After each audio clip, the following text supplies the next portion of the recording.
Good evening and welcome to the December 18th meeting of the Larimer County Planning Commission. It's our tradition at the Planning Commission to start each meeting with the Pledge of Allegiance, so I'd ask that everybody stand with me.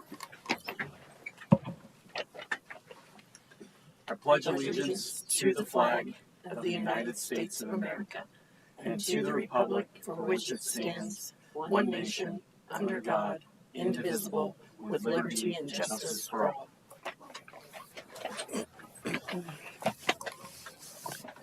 I'm Patrick Rowe, Chair of the Planning Commission. Thank you for being with us tonight. Members of the Planning Commission are volunteers. I'm going to ask each member of the commission to introduce themselves, starting with Commissioner Duffy. Good evening. My name is Connor Duffy. I've been on the Planning Commission for 2.5 years, and I live in Timnath. Good evening. My name is Lisa Cholet, and I have been on the Planning Commission for about a year. Hi there. I'm Shelby King. I have been on the commission since July of 23, and I live in LaPorte. I'm Adam Eggleston. I've been on the commission since July, and I live in Southeast Fort Collins. Great. And if our commissioners online could introduce themselves, starting with Commissioner Weiss and then Barrick. I'm John Weiss. I've been on the commission since July of this year, and I live in Timnath. Good evening, everyone. My name is Jordana Barrick, and I've been on the Planning Commission for over 4 years, and I live just north of Fort Collins. Commissioner Slutsky. Good evening, everyone. I'm John Slutsky, live in Southeast Fort Collins. Been on the Planning Commission getting real close to 3 years.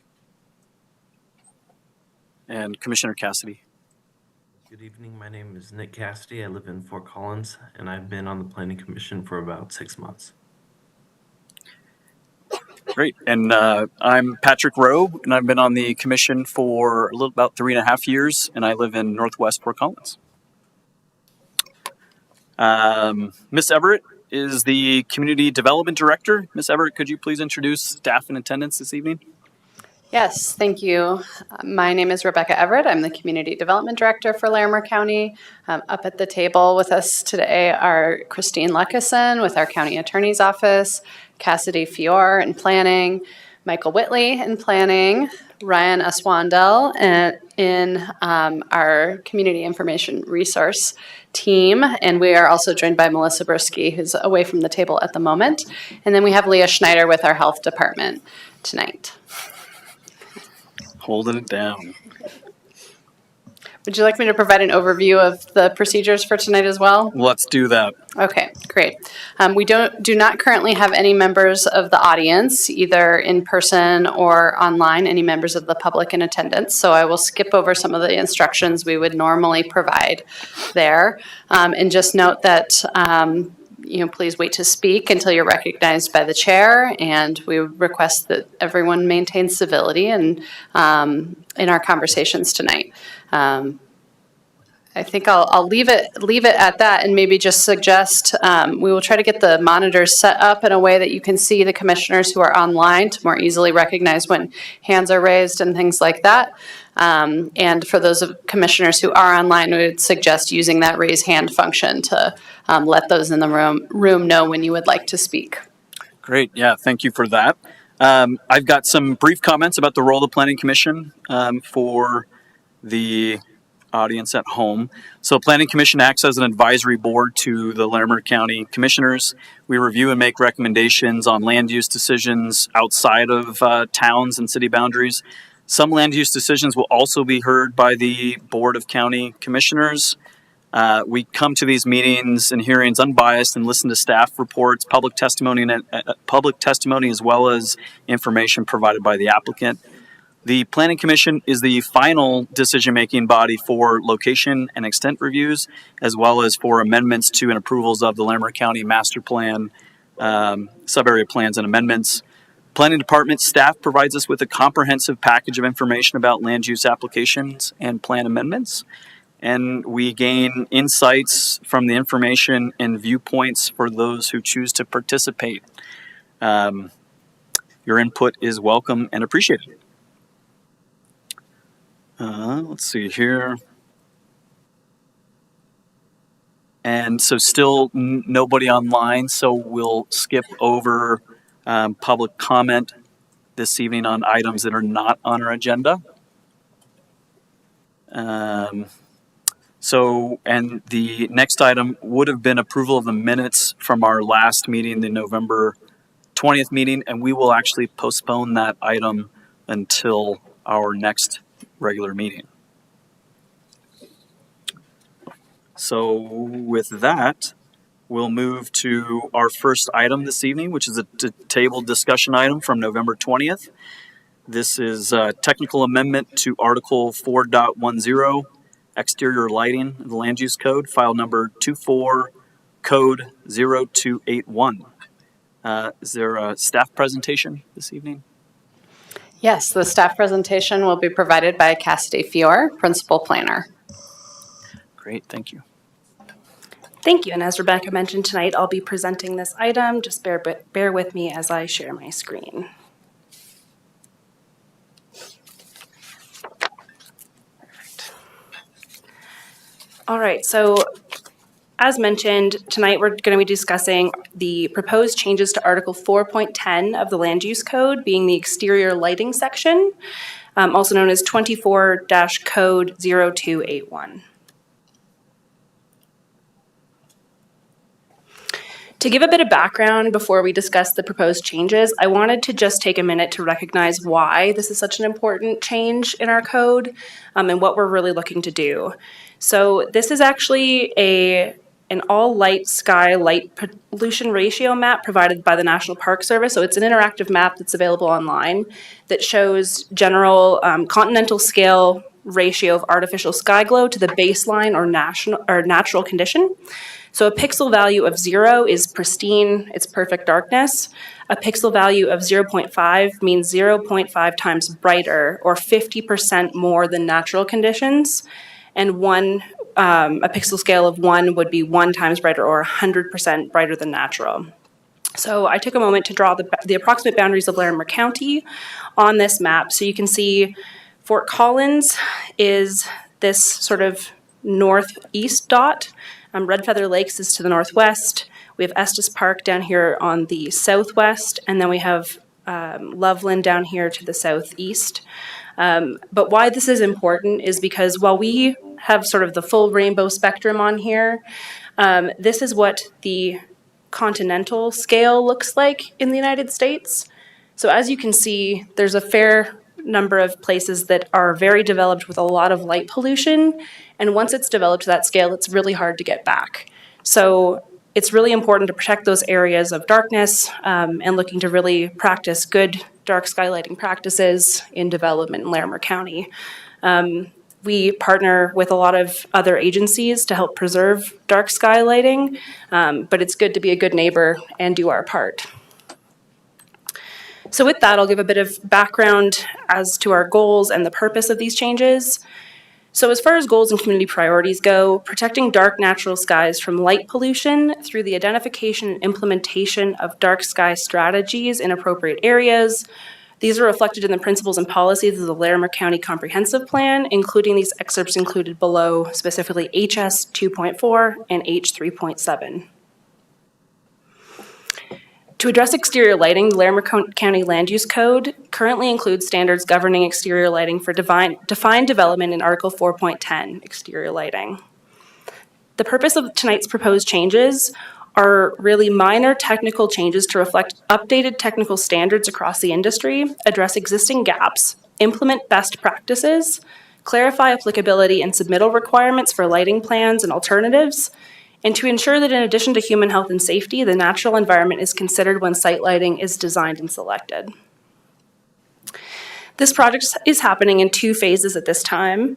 So this first phase of the project began in early 2024 with an initial work session held with both the Planning Commission and Board of County Commissioners on October 9th, 2024. Since that time, staff have engaged in several efforts to shape and refine the proposed changes. We've also begun to consider next steps to further implement lighting requirements, such as education campaigns and revisions to the building code. Phase 2 of this project is intended to include collaborating with a qualified consultant to assist in delivering educational materials and training, identifying ways to align the land use code, the supplemental materials to the land use code, and the building code requirements for exterior lighting. And we're seeking to conduct additional staff training and community outreach on lighting best practices. Who we talked to through this research, we talked to the City of Fort Collins, the Town of Estes Park, Town of Timnath, City of Loveland, Town of Berthoud, Town of Westcliff following the work session, National Park Service Night Skies and Natural Sounds Program, Rocky Mountain National Park staff, and various divisions within Larimer County.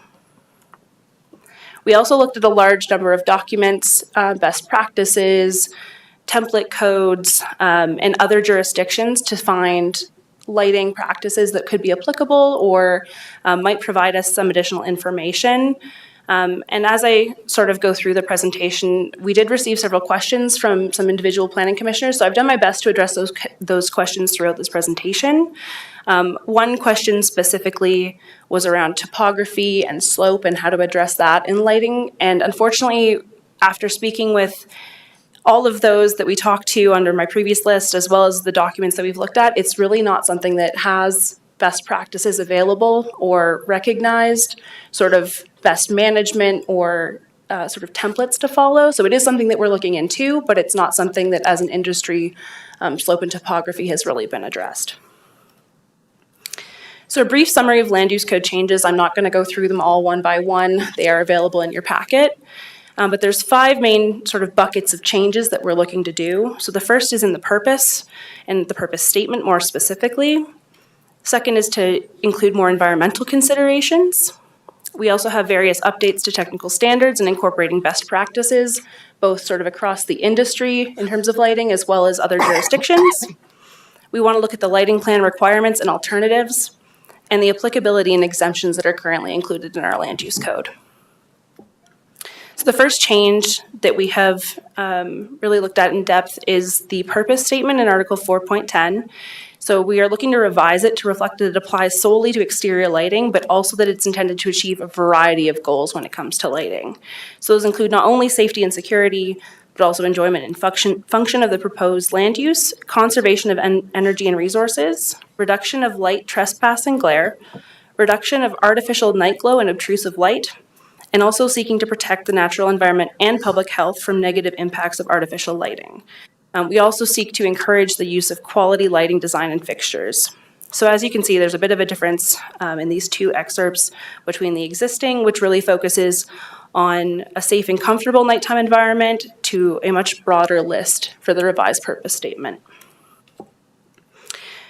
Building on that purpose statement, we're looking at increasing the environmental considerations of the land use code to include refined language emphasizing the reduction of artificial night glow and obtrusive light in natural areas, proposed changes to address lighting in proximity to sensitive environmental areas and features, including residential zone districts, natural areas, and other environmental features that might be more sensitive to those lighting changes. We've added a new subsection that limits all light trespass beyond the property lines when they're adjacent to protected, publicly protected open spaces, sensitive natural features such as streams, creeks, rivers, and wetlands, and protected species habitat. We're also recommending additional consideration when you know that there's a migratory corridor for birds or other wildlife in the vicinity. And we're looking to also broaden the use of reduced correlated color temperature, or CCT, of lighting immediately adjacent to publicly protected open spaces, and to limit those non-essential lights overnight. As I mentioned previously, one of the key challenges that we were seeking to address through these changes was topography, knowing that in those topographically sort of interesting areas that it's harder to shield those lights. You can use sort of a 90-degree cutoff in flat areas, but once you're up on a hill, it's a lot more visible. And unfortunately, there's just not a lot of research or best practices available for those areas. We're also looking to update those technical standards and best practices currently contained in the land use code. So those include changes to reflect technological advancements and updates and best practices. We used a number of sources to ensure that the proposed language reflects the most up-to-date technical standards, including the DOLA template code and Dark Sky International guidelines. And we're hoping that these updates will assist in ensuring consistency across the region and reflect the most up-to-date references. Specifically, we looked at lighting types and fixtures, outputs and temperatures, efficiency, and the reduction of light trespass. And there's various examples of those changes within the proposed draft code. Measurement and other enforcement is not currently contemplated in the code, but would be undertaken by code compliance staff similar to other provisions in the land use code in accordance with best practices and commissioner direction regarding prioritization. We also looked at the lighting plan requirements and alternatives. So they would be applicable for defined development in the land use code. And those specific requirements are currently contained in the supplemental materials to the land use code, which will be further reviewed in a future phase of this project. But it was discovered that some of the criteria that is currently contained in the land use code with respect to alternative compliance and alternative plans were not particularly applicable to lighting. There was some mention of connectivity and bike paths, but there weren't a lot of references to lighting itself. So we are proposing that they are updated to ensure that they're more relevant to exterior lighting specifically and the related priorities and goals of the land use code. There's also additional consideration for innovative designs and the conservation of energy and resources in the criteria for alternative plans, recognizing that in the future, technologically speaking, it might change.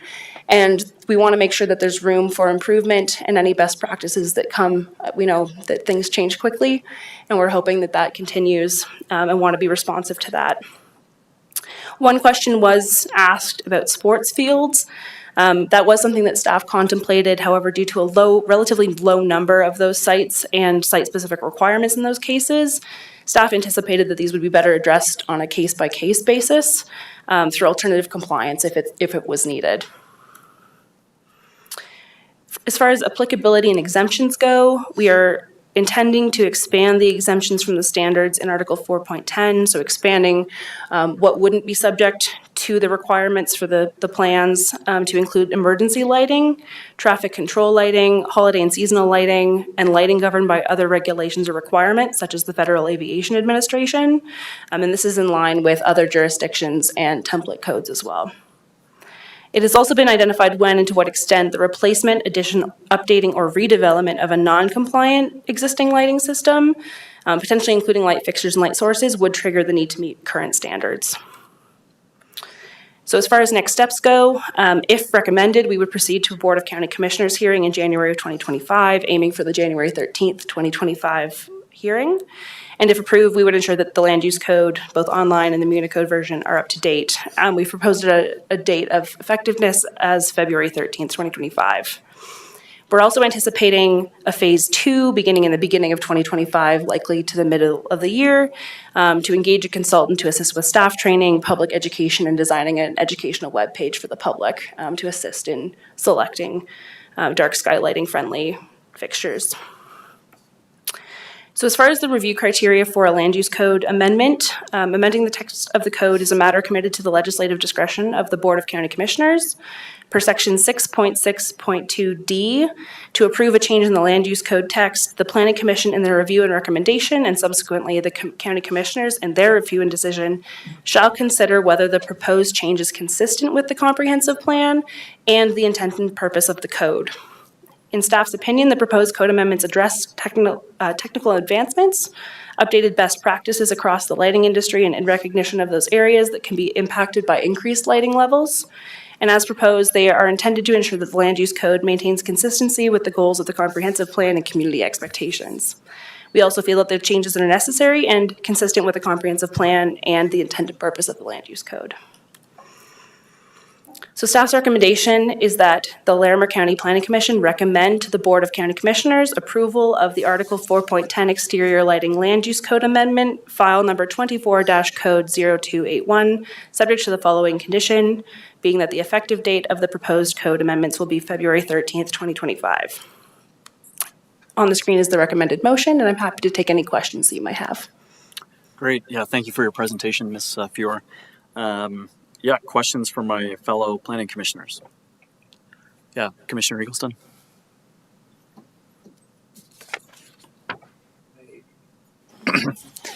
This may be putting the cart before the horse, but talking about public education and as we move forward, will be there discussion or ways to utilize the EPIC home loan program or the different mechanisms for energy efficiency and efficiency works to help incentivize the public transition into more energy efficient lighting and new design codes? Thank you for the question. Yeah, we are certainly looking at ways that we can incentivize dark sky lighting friendly fixtures or sort of moving non-compliant developments into compliance. One of the things that we're looking at is obviously aligning the land use code changes, if approved, with the building code. So helping to move people understand that they need to improve their lighting fixtures or how to do that. And I think we would certainly look at ways to partner with other sort of grant programs or any available assistance programs to help that happen. Thank you. And excuse me, I'll just add, Efficiency Works is a great program that could benefit a lot of Larimer County residents. It's a program of Platte River Power Authority, so any of the jurisdictions that use Platte River Power Authority for their power would be eligible for that. I believe the EPIC Home program is a City of Fort Collins program that would only apply within the city limits, but as there are incentives, rebates, things like that available, we do want to help our residents and business owners connect with those resources. Thank you. Other commissioners have questions of staff? Commissioner Slutsky has his hand raised online. I don't know if it's Commissioner Slutsky. Yes, thank you. Appreciate the discussion. I noticed that there was an exemption for ag equipment, and I assume that what you have in mind is tractors and mobile equipment, but what about ag facilities that have nighttime events or more common might be workers at night having to access lots and corrals with animals in them? Certainly. Thank you for your question. As far as agricultural uses go, currently that wouldn't meet the definition of defined development.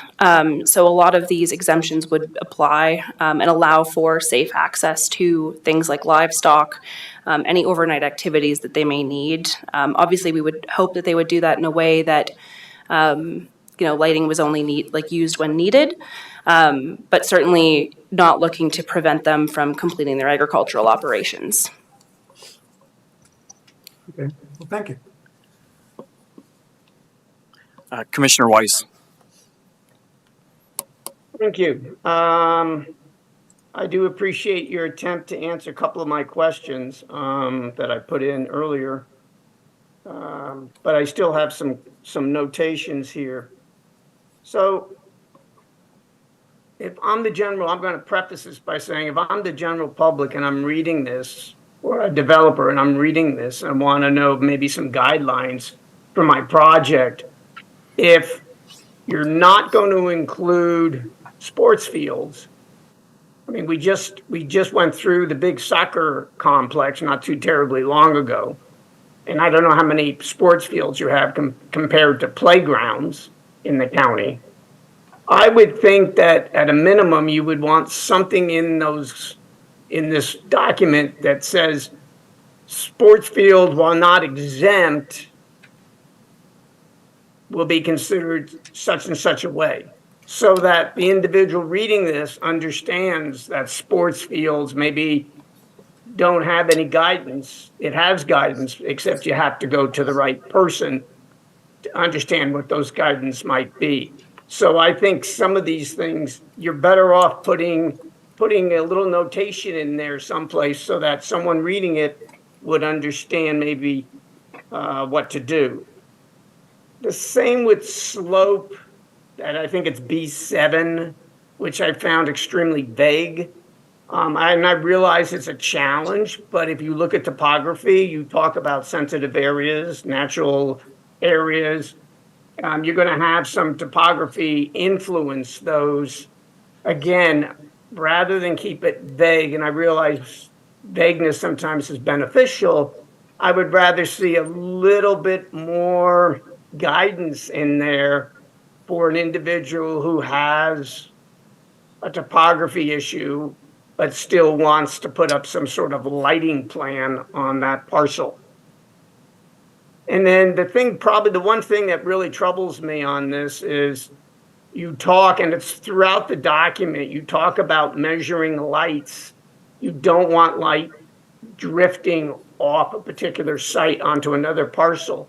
And that's understandable, and I have no problem with that. But you really don't tell anybody who's going to measure it, how you're going to measure it, what technology, what methods and materials one's going to use. And I realize that's something you might feel more comfortable coming to some conclusion on the staff level. But since this is a document that to some extent is looking down the line, something in that someplace that talks about you're going to come to the table using the latest methods, technology available to measure the amount of light and its impact on the parcel and adjacent parcels, I think would be helpful. Otherwise, you leave it open. And if I develop something next year using the technology and the methodology that's currently used next year, could very well change 5 years from now. And I'm not suggesting you wouldn't go to that new technology 5 years, but again, I'm looking at this as a guidance document, and I think someplace in this you could be a lot clearer as to what you want someone to do or expect when they come to the table with a project. So that's all I have to say. Thank you. Thank you, Commissioner Weiss, and I can provide a bit of a response, but I understand that I think most of your comments are more so comments than questions. And I'll let Director Everett speak as well if there's anything that I miss. But I think you've managed to identify a number of areas that staff also had quite involved discussions on, especially sort of around the slope. We are open to working with sort of our consultant in the future to see if there are ways that we can address it more appropriately or in a better way. But it's unfortunately something that we couldn't find enough consistent or even any mention of topography and other examples, and didn't feel that it was appropriate to sort of try something out without knowing the repercussions. But certainly we are interested in evaluating other ways to address slope, recognizing that that is something that is extremely visible and does impact those lighting levels like you mentioned. So I can really appreciate that as well. With sports fields in particular, they will be subject as a commercial use to the requirements in the land use code. So we did feel like that would be a use that, since they would need to go through either a lighting plan or if they were unable to meet the standards through an alternative compliance plan, it would allow staff to have a little bit more discretion and a few more discussions with a potential applicant based on their needs to evaluate how they could meet it in accordance with those alternative compliance plans. But I certainly understand your concerns and that desire for guidance for an applicant. And I think to your point about measurement as well, I think that's really important as well. I think the intent was that staff would use the best available technology. It would be, compliance would be undertaken with our code compliance division, just like any other provision in the land use code, with sort of similar circumstances. However, that technology does change, as you alluded to. So I think we would always use the best available if it was available to us. I would also certainly say that the intent wouldn't be that, you know, it would be a surprise compliance. If it was a complaint that we received and it was measured above a requirement, I think we would work with the landowner, especially if it's sort of on like an updated basis. We wouldn't force them to change something immediately if it was slated for replacement in the future, but I'll turn it over to Director Everett in case there's anything she'd like to add. Sure, I'll add a couple comments. I think the suggestion, Commissioner Weiss, related to sports fields is well taken. I think it would not be difficult to add a sentence or two into the code that made it clear that new sports fields, playgrounds, recreational facilities would be addressed through an alternative compliance plan, or specifically how we would address it so that it's explicitly stated like you're suggesting. So I think that's something that could easily be added in. And then I think the only thing I'd add on enforcement is the enforcement sits within such a broader context in the land use code. Our code compliance division is, responsible for compliance with building code, land use code, some floodplain regulations, engineering regulations, and various other ordinances that have been adopted. And I would want to be careful about adding anything into the code that prescribes how and when we do enforcement, because that's really something that is up to the discretion of the county commissioners of how we approach enforcement and what our priorities are. So it may be that we have county commissioners in one administration that really want a lot of attention to lighting, and then the next administration has a different area of focus, and we want to make sure that the code can be the enforcement we're not hemming in any future decision makers into how to make those priorities, and that we allow some discretion there for how our code compliance division does their work. And I see Commissioner Weiss maybe has follow-up on that. Yeah, follow-up question, Commissioner Weiss?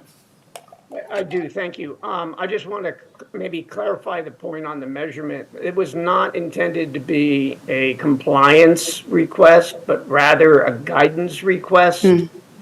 So if you're coming in to develop a new project, then how is that? It's going to allow that developer some guidance up front.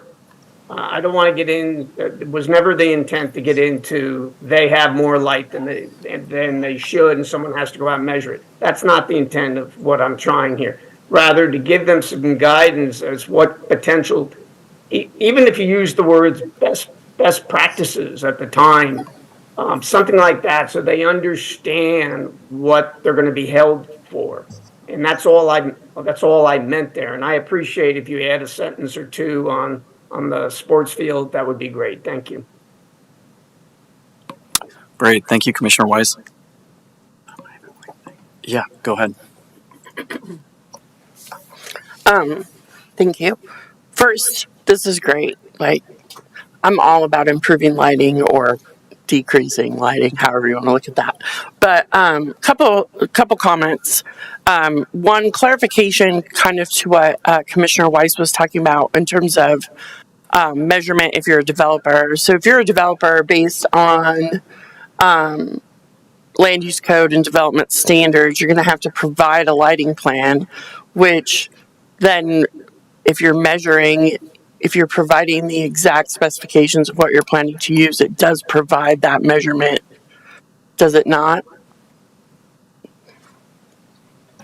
Yes, thank you. So yes, we would require specific measurements in the lighting plan.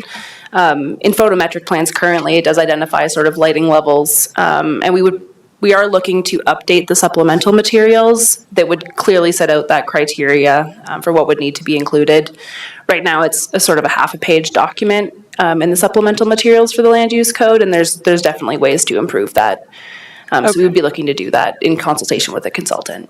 So that way, if somebody's coming in to develop, or if it's an individual who owns a property that's doing an improvement, if they understand that they have to meet the specifications, and the way that they do that is by providing the specifications of whatever product, then that kind of closes that loop, I would think. And I assume that's at a staff level, correct? Correct. That would typically be up to a staff member or the director to make that determination, particularly if there was an alternative plan. Okay, and then my question is on 4.10.7, the installation, maintenance, and replacement update. I'm trying to understand, it feels very vague by the few choice words kind of thrown in there, which I guess the first part is more like a very nice suggestion that if you change your exterior lighting, the county would like for you to comply with the new standards. But there's no, I mean, if I change my outdoor lighting, my sconce or whatever, there's no permit required for me to do that. So I'm not really sure what the purpose is of that, other than to just kind of say, please do this. But then the second part, where it's talking about any kind of substantial development that would require you to go through the permitting process and all of that, it says that they may be required to provide a new lighting plan. Well, why wouldn't we say they shall be required? That would be a better way to ensure that people are actually updating those things. I am required to update my electrical and plumbing if it's not in compliance if I finish my basement, right? And so exterior lighting, kind of the same thing, right? So I'm not really understanding why it's kind of, for lack of a better way to describe it, a little wishy-washy on that instead of just saying this is required. Absolutely, and that's a great question. I'll start off and again turn it over to Director Everett if she has anything to add. But the choice to be somewhat vague and open-ended was intentional on the part of staff. It was looking sort of to reflect that we want to work with people who are going through either an upgrade or some sort of change to a structure, and recognizing sort of ability to sort of look after that change and meet their goals. We also specifically wanted to identify sort of those times when someone would be subject to that lighting plan if they had one in place already versus sort of long-standing commercial or industrial businesses that maybe don't have a lighting plan in place, and how to address those. But it was somewhat intentional. We did also struggle with the wording to some degree to determine whether it should be a shall or a should. But really looking to get to compliance in a partnership by working with people rather than trying to be heavy-handed and enforce it that way, knowing that everybody's lighting needs are different, for safety purposes, for, contextual site-specific development plans. But that is absolutely noted that, there is a difference in that verbiage and it does make a difference. But Rebecca? Yeah, I'll add a few things. I think first thing, as it relates to this whole lighting code section, just a reminder that it would not apply to single family residential development. It applies to denser residential development and non-residential development, which is where we're more likely to see more impactful lighting. So this wouldn't apply as it's currently written to somebody's porch light that they're more likely to change out, or their garage lights, or things like, or even a floodlight that someone might have on the back of their property to scare away elk up in Estes Park or something like that. So that's one point I wanted to make.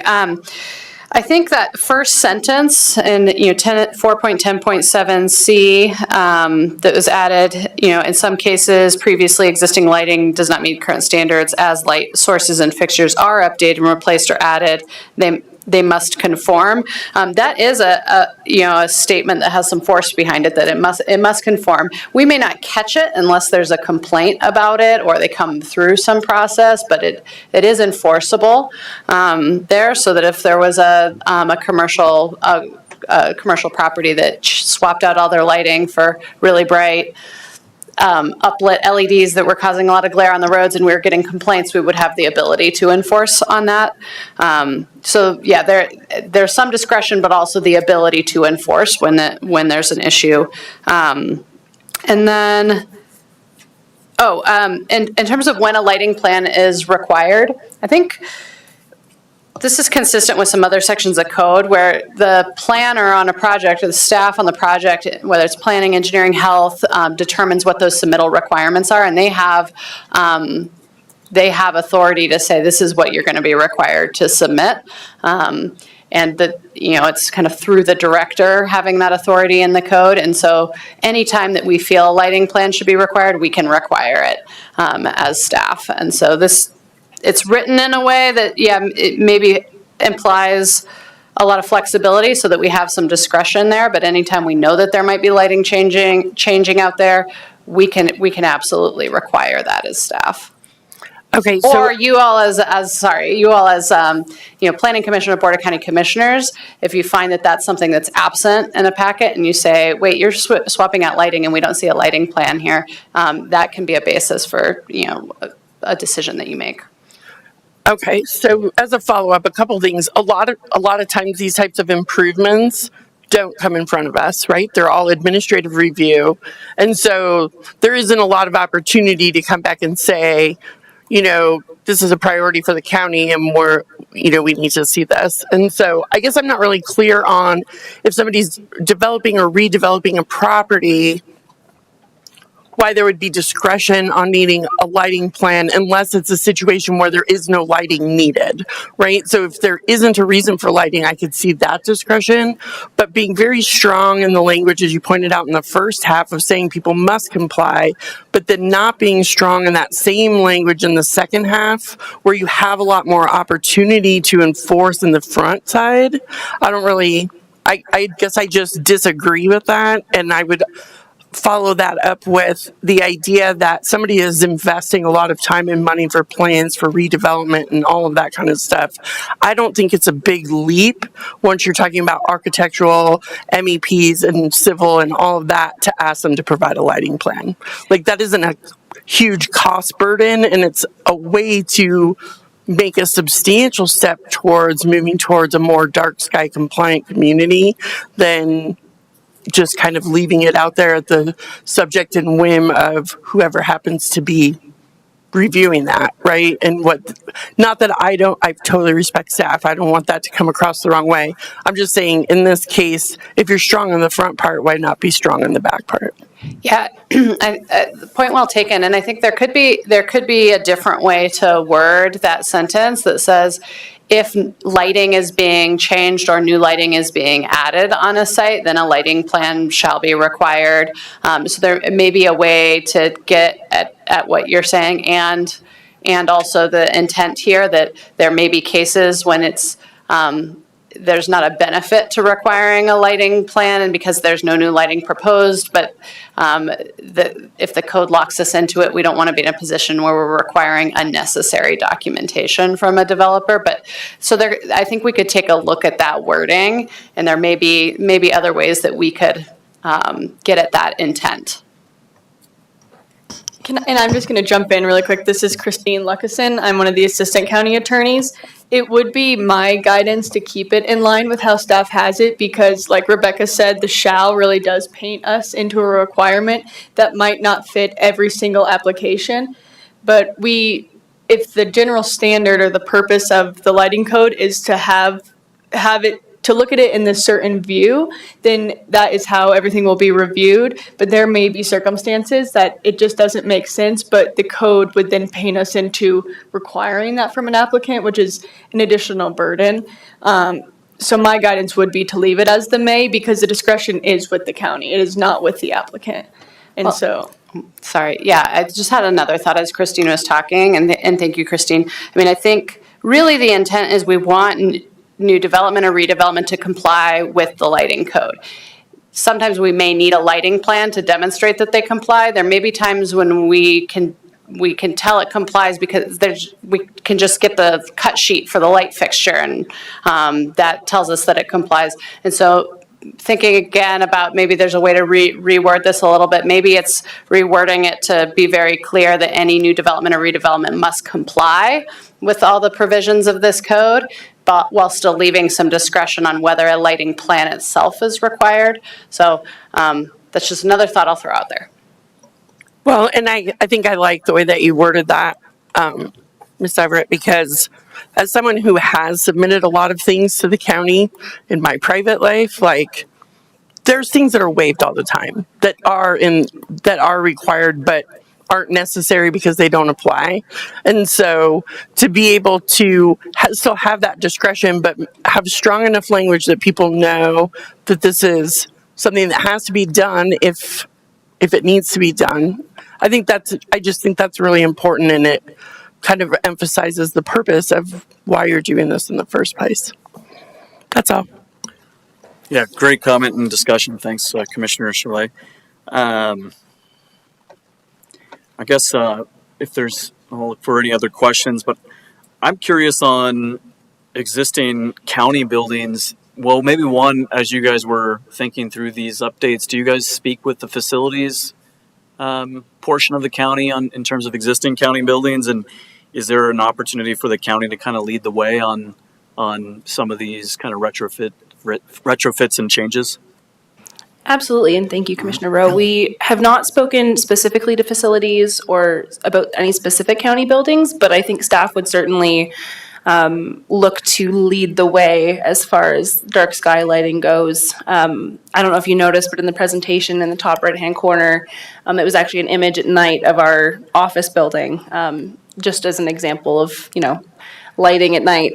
So I think that would certainly be something that we would look to do. Cool. Yeah, and I guess just one that I'd specifically highlight is that mental health facility that's right in the Front Range. It's really kind of set out on its own, so it is in kind of this very, rural, really no other development kind of context, surrounded by open areas. And I often drive by that at night, and the parking lot is lit up like a Christmas tree, and it's completely empty. So it seems like a lot of what is described here might have resulted in some different kind of lighting choices and decisions for that particular facility. That's a great suggestion. Thank you. Yeah, I think that's helpful feedback, and I could imagine that the county commissioners may have a similar question too. So I think that's something that we could try to connect with our facilities department generally about before we bring this to the county commissioners. And I've made a note about the behavioral health facility, and we can follow up on that too and see if there's something that could be done to minimize impacts out there. Great. And then just for my own understanding, I really appreciate the question from Commissioner Slutsky on agriculture. Could you just explain one more time why is that exempt? So beyond the equipment, which is specifically called out. Absolutely. And so what we are not looking to preclude anybody from completing agricultural activities on their property. Mm-hmm. Agriculture is very important in Larimer County, and we have a large number of properties where agricultural uses are permitted as of right and are undertaken on those properties. And again, in introducing these proposed changes, and even in terms of the existing code, we were not looking to limit sort of safety equipment at all in terms of, if activities are being undertaken at night. That doesn't mean they need to be done in the dark. It's just being cognizant of what lighting you require and turning it off when you don't need it anymore. So again, agricultural equipment lighting is specifically called out in this, and should generally, we would hope that people would undertake the best practices, but we're not looking to create an unsafe situation for agricultural uses, or other uses for that matter. Okay. Well, thanks. And I'll just, by way of a comment, just be very complimentary to staff. It just seems like you guys have done a really nice job kind of putting all this together. And it certainly seems like these were, much needed changes in the code. I'm very supportive of it. Appreciated the dialogue from Commissioner Chalet and staff on that, both your comment, but also kind of the response and agreement really here in terms of not overburdening development applicants as well when it's not really helpful to the process. So, yeah, I'm supportive of this. And if there's any other questions or other discussion to be had, otherwise, I'd entertain the motion. Do you want to close the presentation and then open it up for just go right? Oh yeah, do we need to do public hearing and all yeah, that at stuff? least okay. Yes. Okay, so let's see here. Yeah, so and still no public online, but we'll go ahead and ask the question anyways. We'll now open the public hearing and take public comment. If there's anyone in the room or online that wishes to give public comment, and seeing none, we will also close the hearing. And yeah, next, if there's any other commissioner questions or comments or discussion, otherwise I'll entertain that motion. I move that the Larimer County Planning Commission recommend to the Board of County Commissioners approval of Article 4.10 Exterior Lighting Land Use Code Amendment File Number 24 Code 0281, subject to the following. 1. The effective date of the regulation will be February 13th, 2025. Thank you, Commissioner Duffy. A second. Second. Thank you, Commissioner King. Roll call, please. Cassidy, Yes. Eggleston, Yes. Rowe, Yes. Weiss, Yes. King, Yes. Barak, Yes. Cholet, Yes. Duffy, Yes. and Slutsky. Yes. Okay, motion passes. So our next item is discussion item number 1. It's the Natural Medicine Land Use Code Amendment, 24-Code 0282. Staff presentation by Mr. Whitley. Yes, good evening. I'm Michael Whitley, Senior Planner with the Larimer County Planning Department, and this is the Natural Medicine Land Use Code Amendment. The request is an amendment to the Land Use Code to add a definition of licensed premises pursuant to the Colorado Natural Medicine Code, and that would be a definition of a new principal use, and then several amendments to the Land Use Code and various other sections of the Land Use Code to establish regulations for that use, and we'll go through each of those as a part of my presentation.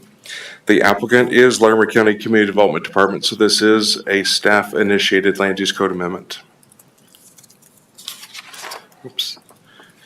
So, in November 2022, Colorado voters approved Proposition 122, which is the Natural Medicine Health Act, which allows regulated access to natural psychedelic medicines, including psilocybin mushrooms, for adults aged 21 and older.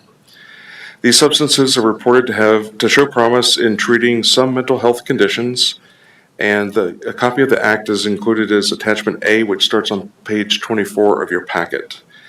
The Natural Medicine Health Act decriminalizes the possession, cultivation, and sharing of some psychedelic substances for personal use by adults. The Act established a statewide regulatory therapy system enabling adults to access these therapies under the supervision of trained and licensed facilitators at licensed healing centers. Retail sales of psychedelics are not allowed, and sale of psychedelics for unsupervised use is prohibited. It's also illegal to provide access to these medicines to minors. The Act grants local jurisdictions the authority to regulate the time, place, and manner of natural medicine-related activities, but it does prohibit jurisdictions from enacting rules that would effectively ban these uses. So we do have to establish regulations for these uses. The state does not allow local jurisdictions to kind of opt out, which was an option with regulated marijuana back when that was passed more than a decade ago. The licensing and regulation of natural medicines in Colorado is managed by 2 state agencies. The Natural Medicine Division of the Colorado Department of Revenue oversees licensing and regulation for businesses such as healing centers, cultivation sites, manufacturers, and testing facilities. And the Department of Regulatory Agencies will license facilitators who administer therapeutic services. The Department of Revenue will begin accepting license applications for natural medicine businesses on December 31st of this year, so in about a week, with licenses expected to be issued in early 2025. So I will go through the proposed changes kind of one by one. So the first change is to add a definition of licensed premises pursuant to the Colorado Natural Medicine Code. And so again, this is defining a new principal use in the Land Use Code. And I will read this definition just for the record, but know that this is a definition that we actually did borrow from another jurisdiction that is also establishing regulations for this use. So ideally, in Colorado, every jurisdiction would be going through the same exercise in terms of establishing regulations. We do know that there are several in process. There are a handful of jurisdictions that have actually adopted regulations, and there are a whole bunch that are taking them through the process in December and January. So the definition is the premises specified in an application for a license pursuant to the Colorado Natural Medicine Code, that the licensee owns or is in possession of, and within which the licensee is authorized to cultivate, manufacture, test, store, distribute, transport, transfer, or dispense regulated natural medicine or regulated natural medicine products in accordance with the Colorado Natural Medicine Code. Now that the use is established in the code, we have to amend the code in various places to actually establish where and how it is allowed. So the next definition that we are proposing to modify is the definition of a home occupation. So within the definition of a home occupation, we list specifically excluded uses. The current definition does specifically exclude retail marijuana establishments, and we are proposing to modify that definition to include a prohibition against having a licensed premises, and I'll kind of truncate it to licensed premises for purposes of this presentation, as a home occupation. Now, we also have rural occupations. We do not need to change the definition of a rural occupation because the current definition of a rural occupation does not include the list of prohibited uses. There is a land use code section that specifies prohibited uses, and we are proposing to modify that, but we don't have to modify the definition as we do with home occupations because it doesn't currently, again, specify which uses are not allowed. Next, we have two tables of principal land uses in the land use code. There's table 3.1, which is the table of allowed principal uses in the rural zoning districts, and then we have table 3.2, which is the table of allowed principal uses in the urban districts. Each table lists every single land use that is possible in unincorporated Larimer County. So we are proposing to add licensed premises pursuant to the Colorado Natural Medicine Code to Table 3.1. However, we are not proposing to allow these uses in any of the rural zoning districts. And again, that is very common. An example on this slide is adult uses. Adult uses are not allowed in any rural zoning district, but because it is a potential use, it is included in the table. With regard to Table 3.2, again, Table 3.2 is the table of uses that is applicable for principal uses in urban zoning districts. We are proposing to amend the table to add the licensed premises to the table and then specify that those uses are possible in the IL and IH zoning districts subject to site plan review approval. So this table identifies what zoning districts are possible, these uses are possible in, and then specify what review procedures required in those zoning districts where it's allowed. There's also a column on this table that identifies use-specific standards. If there are use-specific standards in the code, we are proposing to add section 335M that would establish use-specific standards for these licensed premises, and so it refers to that section. And that section, 335M, it's very basic, but we're trying to cover our bases. So what it says is that those licensed premises shall only operate in unincorporated Larimer County, or cannot operate in unincorporated Larimer County without a valid natural medicine license from the state of Colorado. And also the licensed premises shall not operate within unincorporated Larimer County without compliance with all applicable land use code standards. Next, so this is not the definition, but this is the use-specific standard for home occupations. That includes a section that, again, sort of like the definition, prohibits certain home occupations, and we are proposing to amend that definition, or excuse me, that section to include a prohibition against these licensed premises from being operated as a home occupation. Similarly, within use-specific standards, we are proposing to change the use-specific standard criteria, or specification for rural occupations to exclude licensed premises from being occupied as a rural occupation. Next, we have parking tables that specify for any given use what the parking requirement would be. And so we've added licensed premises to that parking table and then specified that in urban districts and growth management areas, the parking requirement would be 1 space per 200 square feet. And then for all other areas, the recommended parking requirement would be 1 space per 200 square feet. These are standard parking ratios that are used throughout the table. So these are a little bit different from the other kind of parking ratios that are just immediately adjacent to it. But there are, again, dozens of uses listed, and 200 is a standard ratio for commercial uses. So there's only one criterion related to land use code amendments, and that is the proposed change is consistent with the comprehensive plan and the intent and purpose of the code.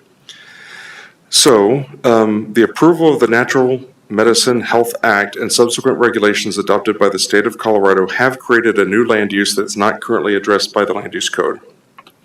We have 2 comprehensive plan policies that I've identified as applicable. There's E14, which reads, encourage small business development and entrepreneurship in non-residential locations, and policy 15 that says, consider opportunities for non-residential development that are appropriate for the type, location, and infrastructure. The stated purpose of the Land Use Code is to preserve, protect, and improve health, safety, and general welfare of Larimer County residents. The code's purpose is also to preserve the character and quality of rural and urban areas and to foster convenience and compatibility among land uses. So defining this new use and establishing standards that include restricting it to select non-residential zoning districts, staff finds is consistent with the comprehensive plan and is consistent with the intent and purpose of the land use code. We do have a recommendation. We do recommend approval of the land use code amendment, and we recommend that the Planning Commission recommend to the board approval with a condition that the effective date of the regulations be January 13th, 2025. That is the date of the Board of County Commissioners hearing. That's a little bit different from the previous land use code amendment that you just heard. So we do sometimes recommend that the effective date of a regulation be the hearing date for the Board of County Commissioners. In this case, there's a little bit of urgency with regards to adopting regulations because the state is going to begin accepting license applications very shortly. We don't think that they're going to be approving license applications in the first few weeks, but we do want to get regulations in place so that we are prepared once the state does begin issuing licenses, but then also as people ask questions about where and how they can establish these uses, that we have an answer, that we have something established in the code. So we do have a suggested motion that can be found on page 22 of your packet, and we do recommend a motion of approval, again, with the effective date of the regulations being January 13th of 2025. And that concludes my presentation. I'd be happy to answer any questions. Yeah, thanks, Mr. Whitley, for the presentation. Yeah, questions for staff? I'm interested to know, so the limitation on the zoning districts. So it sounds like, so the administration of this has to be done, like you can't sell this. You can administer it by somebody who, I'm sorry, I just forgot. Do they need to be licensed? I can't recall, but they have to be licensed. Correct. And so do those, is the thought that those facilities would also be located in those industrial zones, or is that more on the kind of the cultivation side of things? That would be all licensed premises. And so there are several types of licenses. So there are healing centers, there are cultivation centers, there are testing facilities, there's distribution. We are bundling them as one land use, and we are proposing to restrict those uses to the IL and IH zoning districts. That is consistent with what Weld County has done. So we do have a local jurisdiction that is proposing very similar regulations. Their planning commission hearing is also this month, and they are anticipated that their Board of County Commissioners will adopt their regulations in early January. So that is consistent with at least kind of Weld County as they've approached this. And could you explain kind of the thought process there on that? Why, I guess it makes more more sense to me on some of those other operations, which I could, seem like a better fit for an industrial zone. But I guess if the county wants to be supportive of this, it seems like the administration of that, like if you're going to be giving it to them, that doesn't seem like the best, land use area to have that use. Yeah, the idea is that we want to establish regulations, and we want it to be fairly limited initially, just until, kind of this is rolled out and we have experience with kind of what impacts there may or may not be with these uses. I do have maps, and actually I do have some, I did pull them into the PowerPoint presentation, showing the location of IL and IH zoning districts. Now, and I can go through those if you'd like, but they're generally located in and around growth management areas around Fort Collins and Loveland. There's a little bit around Berthoud. The idea is to start smaller and a little bit more restrictive. If the county has experience with these uses and we determine that they're fairly low impact, we could certainly reconsider and possibly expand that into commercial zoning districts or select commercial zoning districts. But it's easier to expand permissions than it is to contract permissions. So if we were more permissive with the number of zoning districts that these were allowed in, it would be hard to scale that back if it turned out that we started getting complaints about these uses in commercial zoning districts that tend to be closer to residential, especially in Loveland. So this map here shows south Loveland and then northern Berthoud, but there's a lot of commercial zoning districts along the Highway 34 corridor in west of Loveland especially, and those do tend to be very close to residential uses. Okay. Yeah, the start small explanation resonates, so that makes a lot of sense to me. Thanks for the explanation. Certainly. Thank you. Yeah, Commissioner Shelley. Kind of to build off what the chair was just talking about, I guess respectfully, I think the building small is not a bad idea. However, I'm hesitant only because I've seen some of the effects that were probably kind of the same idea maybe in Fort Collins of like when marijuana first became legalized and all of that. And you see that all the dispensaries were pushed out along Mulberry, closer to the highway where we already have law enforcement issues out there with those particular hotels, and then down North Fort Collins where the primary services for those that are experiencing homelessness are. And unfortunately, the crimes associated with the hotels and the homelessness issue, or unhoused, I guess is the proper word, issue, get tied into that use, when the use, frankly, has very little to do with either of those issues, but it gets tied in. And so when I'm looking at this map and the primary location of availability is once again out on East Mulberry, I feel like I feel like we as a county are potentially setting this new use up to fail by putting it in an area that primarily already has issues. And if you're someone that is looking for a healing center to use this use as an alternative for mental health treatment, we may be setting those folks up to fail as well.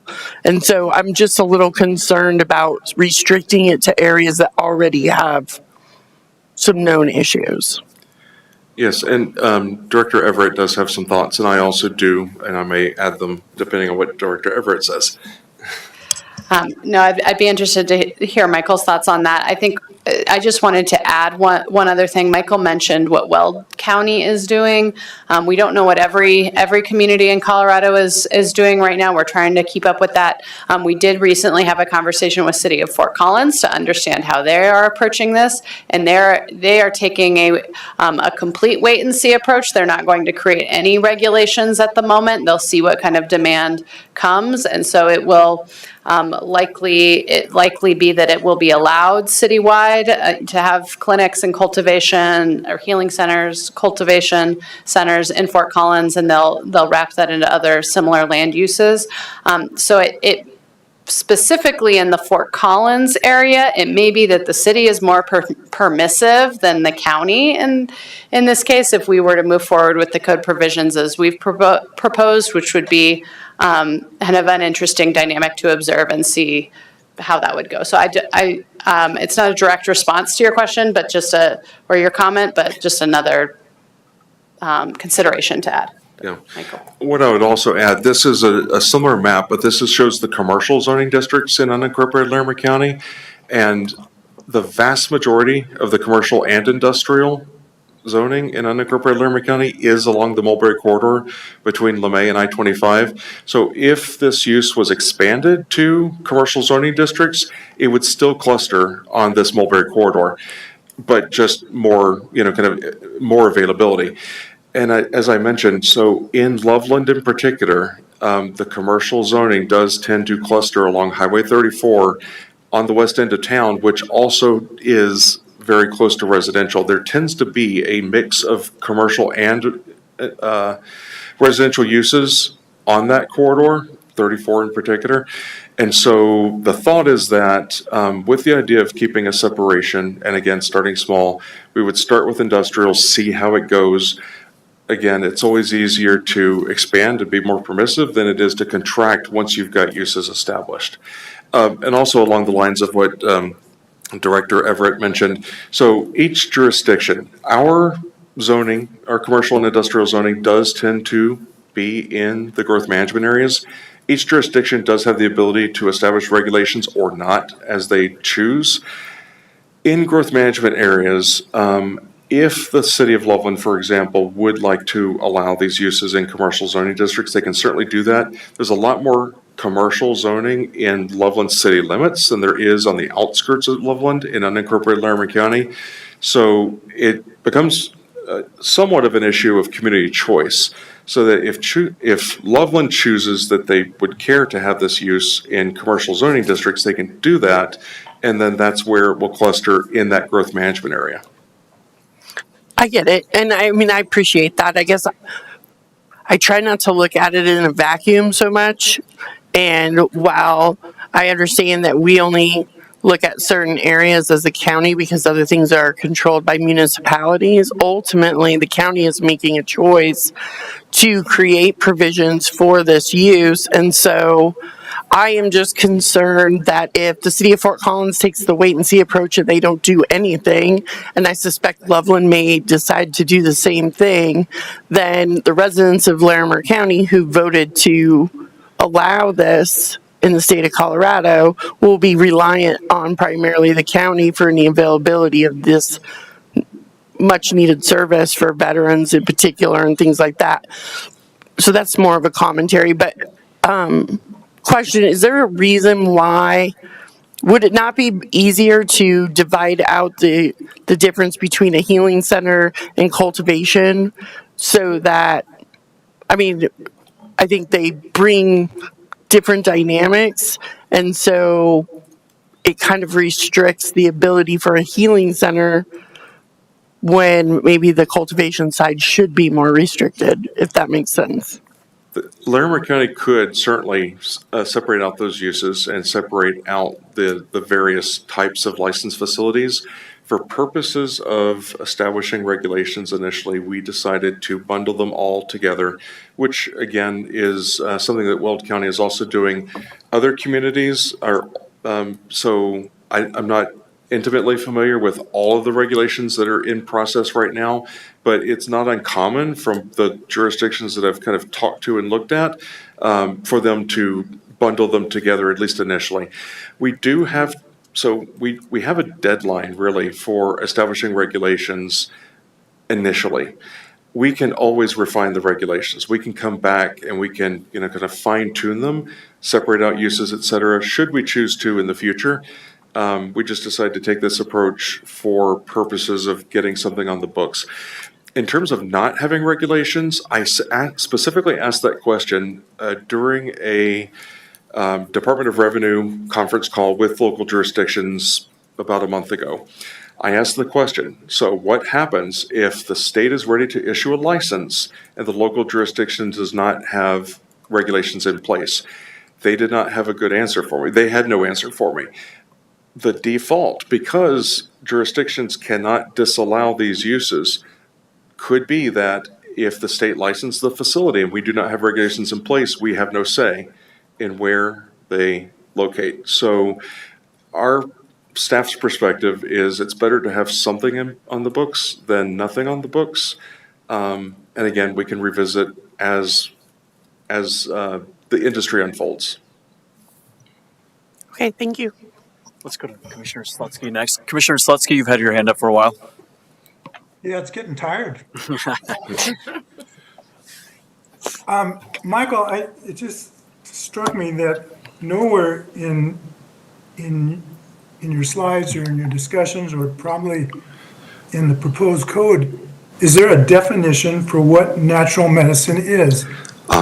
You only used the word psilocybin once in all the time you were talking, and I'm sure it's in the state code, but sort of if people are looking for this in our code, they're not going to find it.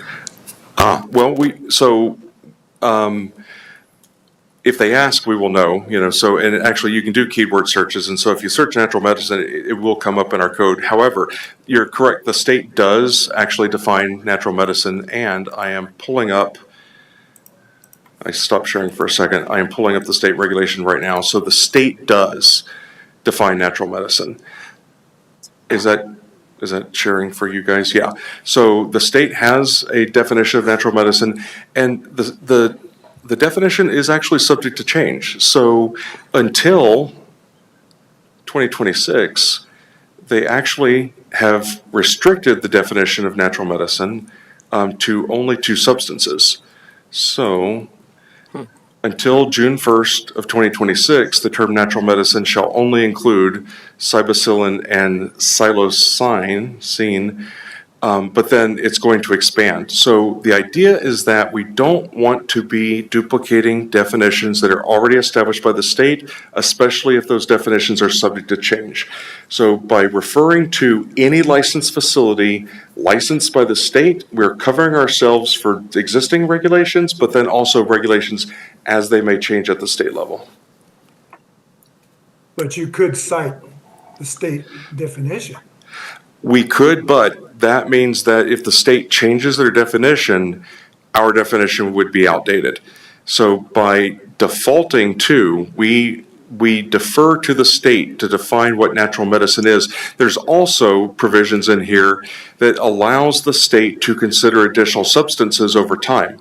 And so we don't want to be kind of constantly having to monitor the state to make sure that we're consistent rather than just defaulting to the state, especially since we are, the state is the licensing entity. We do not have the ability to license these uses as we do with marijuana. We don't have the ability to do that. So we are deferring to the state with regards to anything with regards to definition of what is natural medicine and then licensing of those facilities. We're just saying if you are licensed, then you are restricted to those those 2 zoning districts as proposed. You can't do it as a home occupation. You can't do it as a accessory rural occupation, and you do have to go through a site plan review process. That's in essence what it boils down to, and comply with any applicable development standards that would be applicable to any type of commercial development. So within the proposed code, it somewhere says as defined by the state of Colorado. I will pull that up. Sorry, again, I have to stop sharing for a second.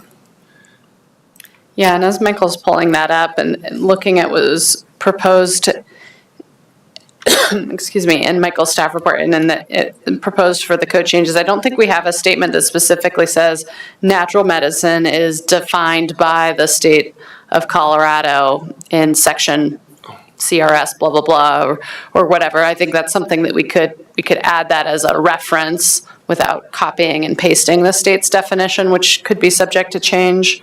But Michael, you may have thoughts on that, how to best reference that. Yeah, so that goes back to our definition of licensed premises. So our definition of licensed premises kind of refers back to those facilities licensed by the state under the Natural Medicine Code, the Colorado Natural Medicine Code, which is the reference to the state's regulations with regards to these uses. So in my mind, and I'll let Christine kind of weigh in as she cares to. In my mind, we're covering ourselves through this definition, but we're certainly, kind of open to doing whatever would make it clearer, kind of what we're actually regulating. I don't have anything additional to add. I agree with staff's recommendation. I don't think we should define it in here because, like they said, we don't want something that's conflicting. We can do, as Director Everett suggested, add a statutory citation reference and add the kind of et sec as an effect here and after amended language to kind of give that flexibility. But I agree with Michael. We should not define it in our code. Okay, thank you. So you do have a statutory reference already, but you're saying maybe modify it to say as amended. Would that be the only change, I think? I think actually it maybe be adding a sentence to that that elaborates and says natural medicine is defined in this section of the code. It might be a little redundant with the reference that's there that references the Natural Medicine Code in general, but if we want that as clarity, if someone's trying to then look for, okay, well, what does natural medicine mean? And they understand exactly where to look for that. So it would be just adding an additional sentence with that reference. Yeah, for me, I think this was a good conversation, but I appreciate the explanation that it's important to be, I guess, dynamic with this reference. So if the state changes it, that we're referencing those new and updated definitions. And I'm pretty content with just the general reference to the Natural Medicine Code, and it's already referenced by statute as well. So, Commissioner Duffy, you had a question? Yeah, Mr. Whitley, getting back to permitting these, does the current land use code now, or with your proposed changes, prohibit co-location of one of these facilities with a medical marijuana dispensary for cultivation? Our code is silent on that, and I'm not aware of any allowances or prohibitions against that in the state requirements. So I'm not aware of what the state says. We would default to what the state allows. The reason why I ask is if you look on those maps, and to Commissioner Chalet's point, it is along that Mulberry corridor, and I just see it as a natural extension for somebody to request a permit for cultivation already in a permitted area that has a dispensary, and it just seems natural that they would be together. I, as a citizen, probably don't think that's the greatest idea, and I would suggest, either checking with the state or ourselves looking into that and suggesting it also to Weld County, because I think that's something that we could put into the code in the near future to prohibit co-location for cultivation purposes. Yes, I appreciate that. And that may already be in the code, but I'm not aware of it. When I say the code, the Colorado Natural Medicine Code. But I will investigate that. Yes, thank you.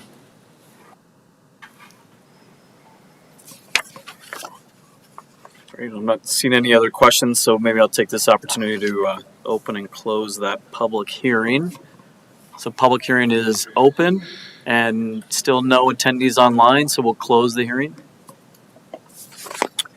And any other questions or discussion before we move to a motion? Entertain that motion.